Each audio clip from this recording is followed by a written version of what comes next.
स्वाध्याय प्रणेते पूजनीय पांडुरंग शास्त्री आठवले यांच्या जीवनावरील सत्याधिष्ठित कादंबरी देह झाला चंदनाचा. लेखक राजेंद्र खेर. वाचक स्वर राहुल सराफ.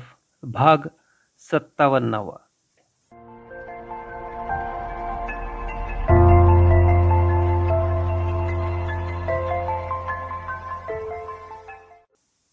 पांडुरंग शास्त्रींची समजूत काढावी असं तेव्हा पार्वतीबाईंनाही वाटलं होतं, पण त्यांनी तसं काही केलं नाही. निर्मलाताई पण काही बोलल्या नाहीत, कारण आपल्या पतीचा स्वभाव त्यांना पुरेपूर माहीत होता. कोणताही निर्णय ते विचारपूर्वक घेतात हेही त्यांना माहीत होतं. म्हणूनच त्या काही बोलल्या नाहीत.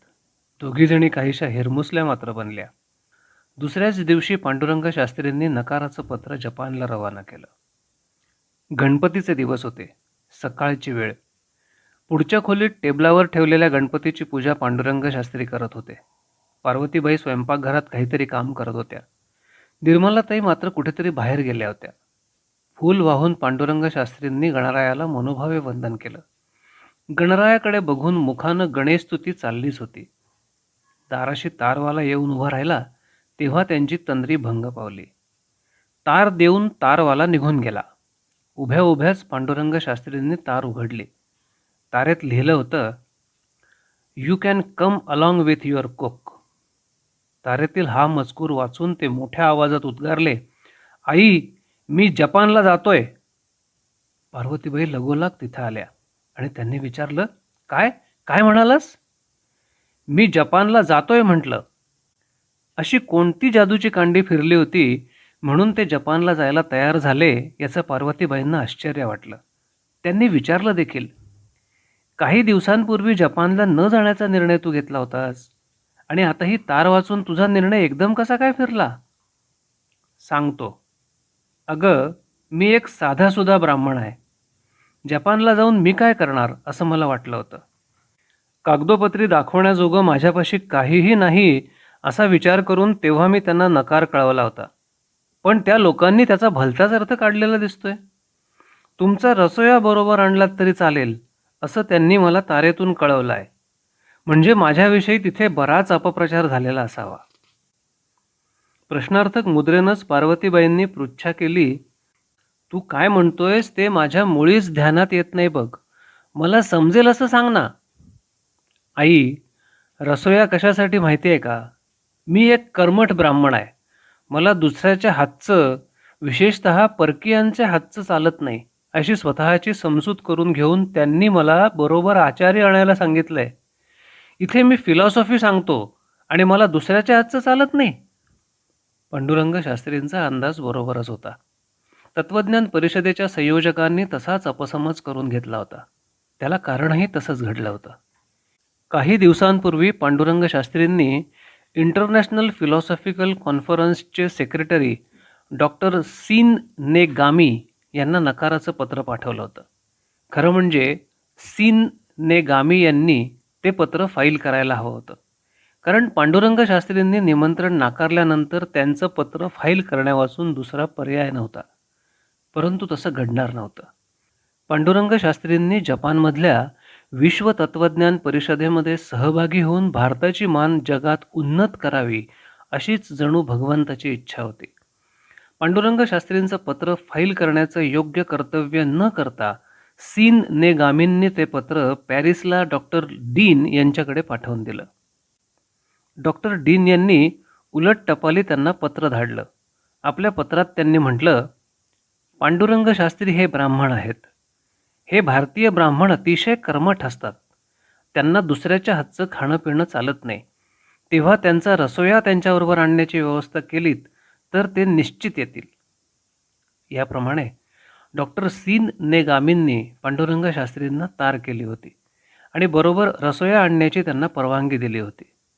असल्या गोष्टींना उत्तेजन देऊन स्वतःचा बडेजाव वाढवण्याचा पांडुरंग शास्त्रींचा स्वभाव नव्हता. उलट अशा प्रकारच्या गोष्टींचा त्यांना तिटकारा होता. म्हणून ते आपल्या आईला म्हणाले, असल्या अपप्रचारामुळे एखाद्याविषयी समाजात भलत्या सलत्या कल्पना होऊन बसतात. त्यांचा भ्रम नाहीसा करण्यासाठी मी तिकडे जायचं ठरवलंय. त्यांचा निर्णय ऐकून पार्वतीबाईंना अतिशय आनंद झाला होता. टेबलावरल्या गणेश मूर्तीकडे बघून त्या पुटपुटल्या, देव पावला बाबा, त्यानंच सारं काही घडवून आणलं. एवढ्यात निर्मलाताई बाहेरून आल्या. "सुनबाई, जपानला जायला तयार झालाय हा." "असं?" पांडुरंग शास्त्रींनी त्यांना सारा वृत्तांत कथन केला. निर्मलाताई म्हणाल्या, "चला, बरं झालं. आता तयारीला लागलं पाहिजे. केव्हा जायचंय म्हणता?" "ऑक्टोबर. 10 दिवस कॉन्फरन्स आहे." हे बोलत असतानाच तिकडे पार्वतीबाईंनी आपल्या डोळ्यांना पदर लावला होता. दोघांनीही त्यांच्याकडे बघितलं. तेव्हा त्या गदगदत्या स्वरात म्हणत होत्या, आज हे असते तर त्यांना केवढा आनंद झाला असता.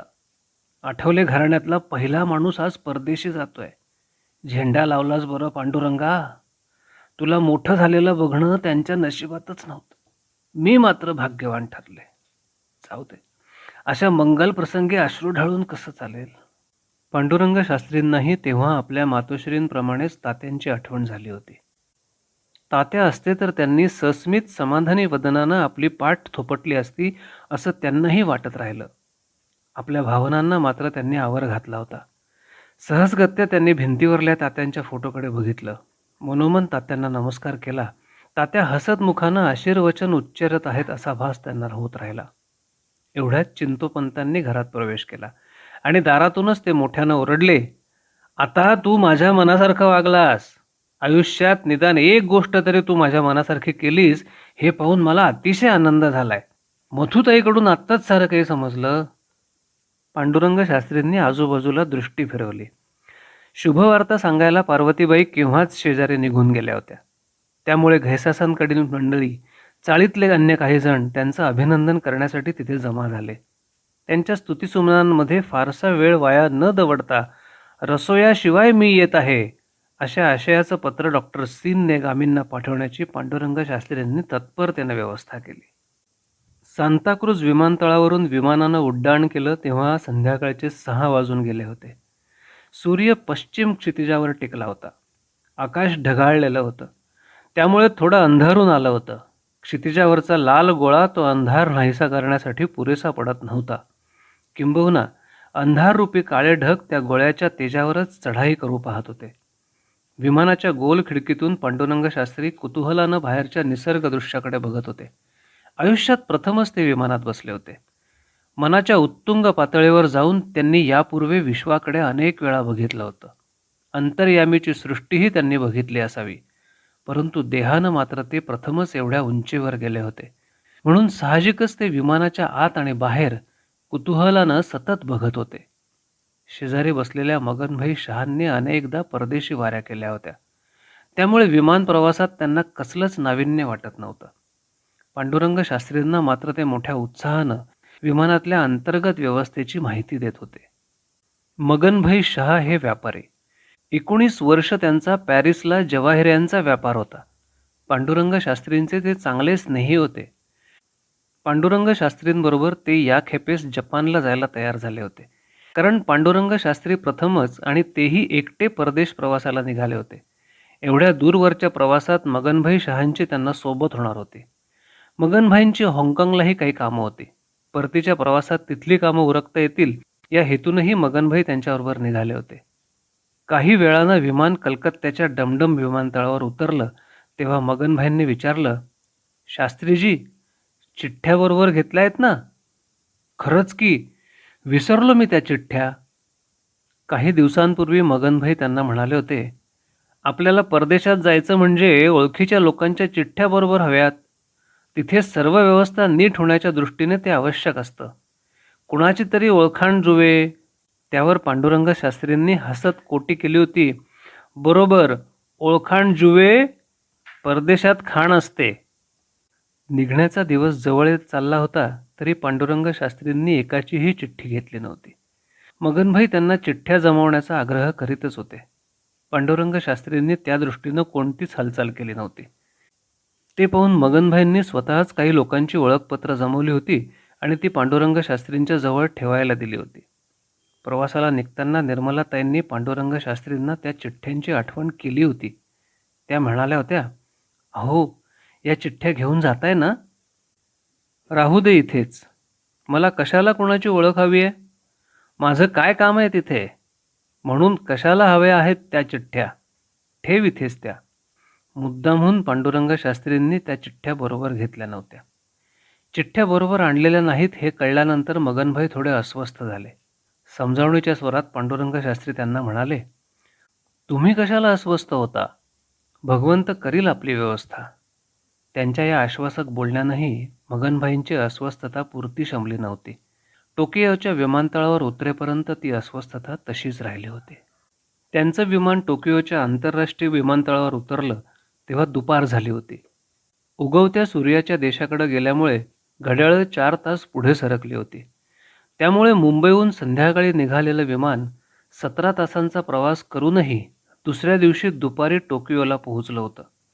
पांडुरंग शास्त्री मगनभाईंबरोबर विमानातून खाली उतरले. चेकिंग रूममध्ये त्यांनी आपापलं सामान हस्तगत केलं. पासपोर्ट, व्हिसा यांची रीतसर तपासणी झाली. विमानतळावरून ते आता बाहेर पडणार एवढ्यात एक भारतीय माणूस त्यांना समोर आला.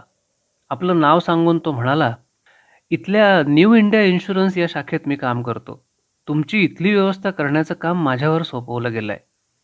त्याच्या बोलण्याचं त्या दोघांनाही आश्चर्य वाटलं. तो माणूस पुढे म्हणाला, हिंदुस्थानातल्या आमच्या प्रमुखांनी जपानमधल्या सर्व शाखांना तुमची व्यवस्था करण्याबाबत सूचना दिल्या आहेत. न्यू इंडिया ॲश्युरन्सचे हिंदुस्थानमधले प्रमुख पांडुरंग शास्त्रींना चांगले ओळखत होते.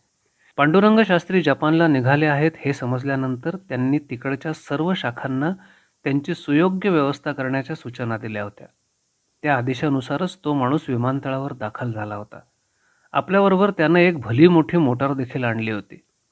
मोटारीत बसल्यानंतर पांडुरंग शास्त्री मगनभाईंना म्हणाले, बघा, झाली ना आपली व्यवस्था?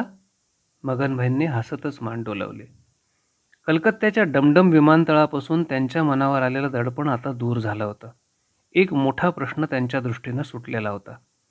पुढे आणखी कोणता प्रश्न निर्माण होणार होता याचा विचार करण्याचं त्यांना तेव्हा तरी काहीच कारण नव्हतं. मोटार शांतपणानं हॉटेलच्या दिशेनं निघाली होती.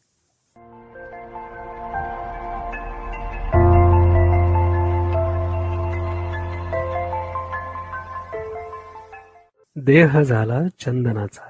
लेखक राजेंद्र खेर. वाचक स्वर राहुल सराफ.